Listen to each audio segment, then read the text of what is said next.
আসসালামু আলাইকুম বন্ধুরা, মাত্র আধা কাপ গুঁড়ো দুধ দিয়ে বানিয়ে নিন নরম তুলতুলে রসমালাই। রসমালাই বানানোর জন্য এখানে নিয়ে নিচ্ছি আধা কাপ গুঁড়ো দুধ।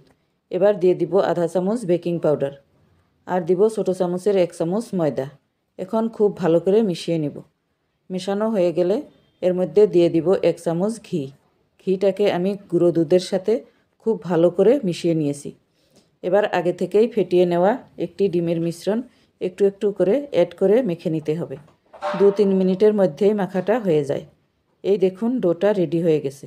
এবার ঢাকা দিয়ে 10 মিনিট রেস্টে রেখে দেব। 10 মিনিট পর ফিরে এলাম। এখন আর হাতের মধ্যে লেগে যাবে না। এবার হাতে একটু ঘি মেখে নিয়ে রসমালাইয়ের শেপ দিয়ে দিব। ডো থেকে অল্প একটু অংশ নিয়ে 2 হাতের সাহায্যে গোল শেপ দিয়ে দিব। শেপ দেওয়ার সময় অবশ্য খেয়াল রাখবেন কোনো রকম ফাটল যাতে না থাকে। এই তো দেখুন আমি সবগুলো শেপ দিয়ে নিয়েছি। এবার আমি কড়াইতে আধা লিটার জল দিয়ে দিলাম আর দিয়ে দিব আধা কাপের থেকে একটু কম গুঁড়ো দুধ। 4টি এলাচ ফাটিয়ে দিয়ে দিলাম, বেশ সুন্দর একটা ফ্লেভার আসবে। আর 4 চামচ চিনি দিয়ে দিব। ভালো করে মিশিয়ে বলক আসা পর্যন্ত অপেক্ষা করব।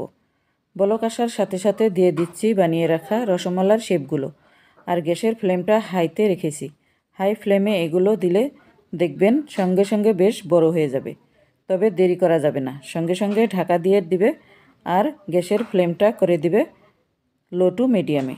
লো টু মিডিয়াম ফ্লেমে 5 মিনিট কোনো রকম নাড়াচাড়া ছাড়া রান্না করে নেব। 5 মিনিট পর কড়াইটাকে এইভাবে একটু নেড়ে চেড়ে দিব। দুধটা কিন্তু ঢাকনা থেকে বেরিয়ে আসতে পারে, তাই মাঝে মধ্যে ঢাকনাটা খুলে দিবে আর কড়াইটাকে নেড়ে চেড়ে দিবেন। আর দেখুন কত সুন্দরভাবে ফুলে উঠেছে। শেপগুলো পারফেক্ট দিলে রসমালাইগুলো ফেটে যাবে না। আর 7 মিনিট ঢাকা দিয়ে লো টু মিডিয়াম ফ্লেমে রান্না করে নিয়েছি। আর দুধটাও দেখেন অনেকটা ঘন হয়ে গেছে।